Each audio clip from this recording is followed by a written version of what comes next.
Hi, welcome back to Movie Review Mom. Thanks so much for spending a few minutes with me while we talk about movies. Well, of course, I'm the one doing all of the talking, but you know what I mean. Be sure and subscribe, ring that little bell, and it'll notify you every time I upload a new movie review. And I'm going to be uploading a ton because a bunch of movies are coming out in theaters and on streaming. But today we're going to talk about the movie Tenet. This movie is rated PG-13. It's 2 hours and 30 minutes long. And the movie review mom grade I'm giving it is an A. And I'll tell you why. So, first, in a quick nutshell, director Christopher Nolan serves a cerebral plate of action and sci fi intrigue, perfect for those who loved the brain scratcher movies like Inception and Interstellar. The director is a huge James Bond fan, and even though he intentionally chose not to watch any James Bond movies while he was making this movie, he intentionally tried to give the audience that same feeling that he got whenever he watched any of the James Bond movies. At a budget of $205 million, this is actually Christopher Nolan's most expensive movie and the first major studio film to actually be released during the COVID-19 pandemic. So if you're brave enough to go to the theaters, you can see this on the big screen. And it's a pretty good movie to see on the big screen, although it's still good on little screens too. So don't feel too bad if you're not ready to go out there into the cold, cruel world of movie theater action. But you do get that movie theater popcorn, which is amazing. Anyway, this is one of those movies that you have to watch at least 2 times to fully appreciate. And the more you understand what went into the movie and all of the little details, the more you're going to appreciate it. So I'll give you some of those little details here in just a minute. But first, let me give you some quick tips for parents. There is brutal violence and destruction. So it's not really appropriate for little kids. Nothing is super scary per se, but like I said, it's very cerebral and little kids are just not going to understand what's going on. Adults maybe won't understand what's going on. That's why I mentioned you probably want to see this a couple of times. There is terrorism involved, profanity, including one F-bomb. Now, the themes that are introduced in this movie are cause and effect, as well as playing with time. And I love movies that play with time, and this one does it very, very well.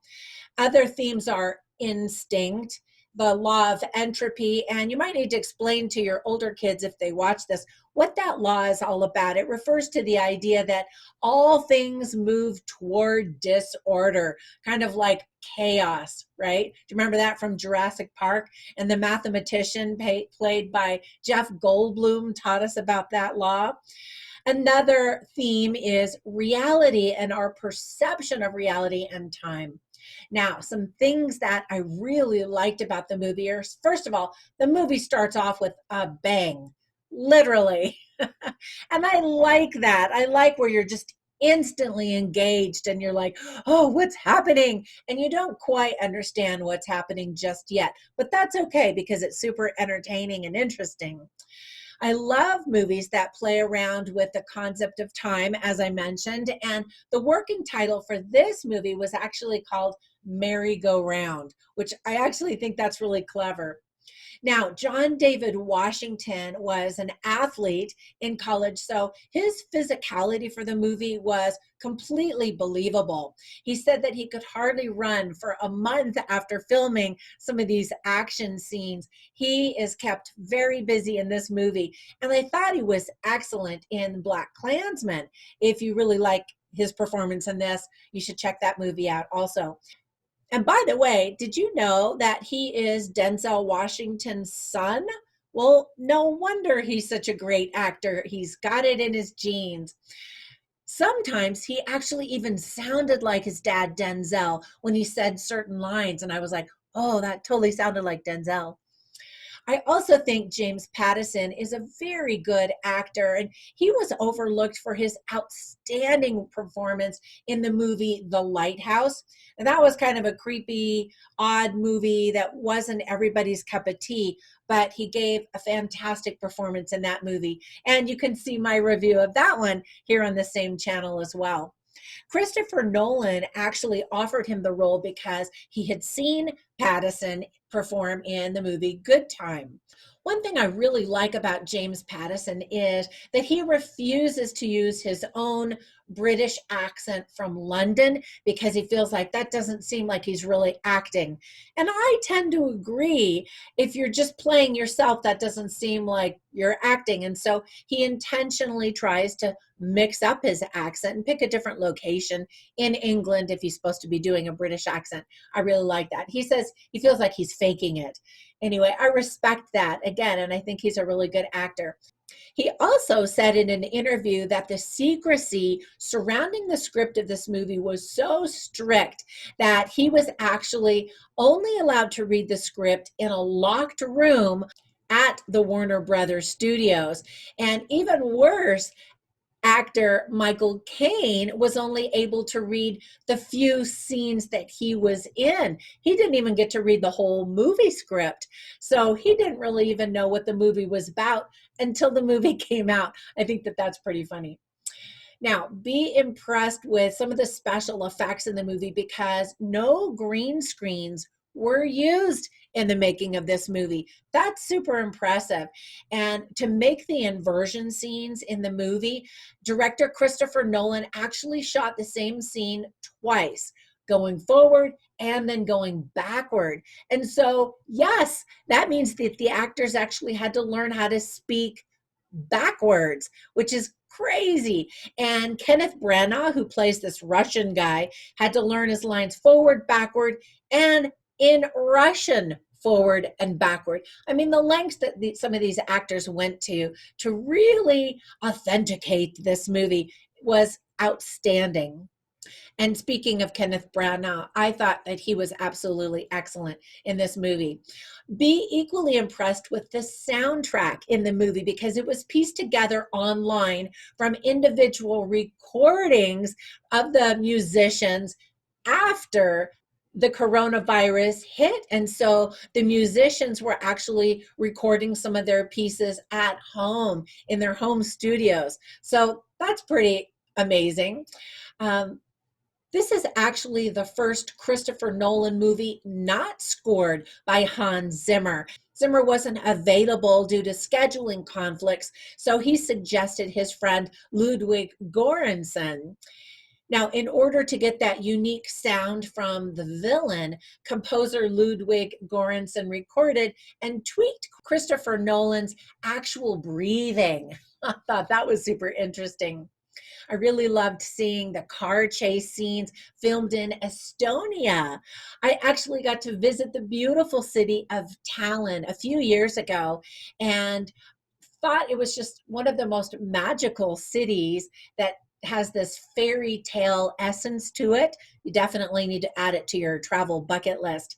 Anyway, they used the Kumu Art Museum in Tallinn as the fictional Oslo. And the opera scene was actually shot in Tallinn in a really old theater that was kind of beat up. And so the crew had to fix it up before they could even film it. Another outstanding performance in the movie was by Elizabeth Debicki. The first time I ever saw her was in Guardians of the Galaxy, where she just looked like a real goddess, a golden goddess. And she just, again, looked stunning in this movie as well. Christopher Nolan offered her the role without auditioning, but she insisted on auditioning because she wanted to prove to herself and to others that she had the chops and that she deserved to be there. And I think that she did a great job. That catamaran scene in the movie is crazy. It's an F-50 foiling catamaran, which is the fastest racing class in history, reaching speeds of over 50 knots. That's more than 60 miles per hour. And you feel that speed. The sound effects are really good, as well as the visual effects. But I was like, whoa, what is that? Because I had never seen one before. I also love that the title of the movie is a palindrome, Tenet, which is perfect for a movie that illustrates things going forward and backward. And by the way, the word tenet actually originated from the Satyr square, which is a puzzle that spells 5 words in every direction when rotated. And the words are all used in the movie as names or locations. And the 5 words are tenet, sator, arepo, opera, and rotas. So I just found that detail to be fascinating. And again, I love directors that really pay attention to details. Another example is that the color red is used to indicate all of the parts of the movie where time is moving forward. And then when you see scenes where blue is more dominant, represents the time inversion. And the color motif is actually based on the Doppler effect. But wait, there's more. In the final battle scene, the red team and the blue team both have 10 minutes to complete their mission. So that's 10 minutes forward, 10 minutes backward. Did your head just explode? It's super impressive. Nonstop action and pacing. I thought it was super entertaining. Now, whew, a few things I didn't like. Number one is I remember the very first time that I saw the trailer when it aired about a year ago, and I had no idea what the movie was about. It was so vague and uninformative. And so some viewers are going to be really confused and wonder what the movie's about before they see it, during while they're watching it, and then after they see it. Now, Christopher Nolan went to great lengths to film the movie in IMAX. And so it's a shame that not everybody's going to be able to see it in IMAX just because we're still in the middle of this pandemic and a lot of people don't feel comfortable watching a movie in the theater, even though it is being offered in a theater. So if you watch it from home, you'll still enjoy it, as I mentioned, but you won't get that big IMAX effect of the movie. Now, sometimes it's really hard to hear what people are saying, which makes it even more difficult to understand what's going on. So if you watch it at home from a device, turn on the subtitles, and that'll help a lot in understanding what the heck is going on. The soundtrack was also a little overbearing at times with the potential to give you a headache by the end of the movie. Like I said, the movie's 2.5 hours long, and some of the sound, the music, and the effects are just, relentless. And so bring earplugs if you're going to go to the theater just to soften it a little bit. Now, I'll share just one line with you. You can read a bunch of the other lines that I wrote on my Movie Review Mom website. But for now, here's one. This is a conversation between Barbara, played by Clemence Poesy, who I just think is so pretty, and the protagonist, played by John David Washington. So she says to him, "We're trying to prevent World War III." And he says, "Nuclear holocaust?" And she says, "No, something worse." Dun, dun, dun. So what could possibly be worse than nuclear holocaust? Well, that would be time imploding in on itself, losing history and losing humanity in all of its forms. Anyway, I think it's such an interesting concept, and they do it really well. The movie is long and drawn out, so just go in there, clear your head, and be prepared. Pay attention to little details and just enjoy the ride. So I hope you enjoy it. In the meantime, be sure and subscribe. Tell all your friends to come to Movie Review Mom YouTube channel and my website, and I sure appreciate your support. See you in the next movie review. Bye for now.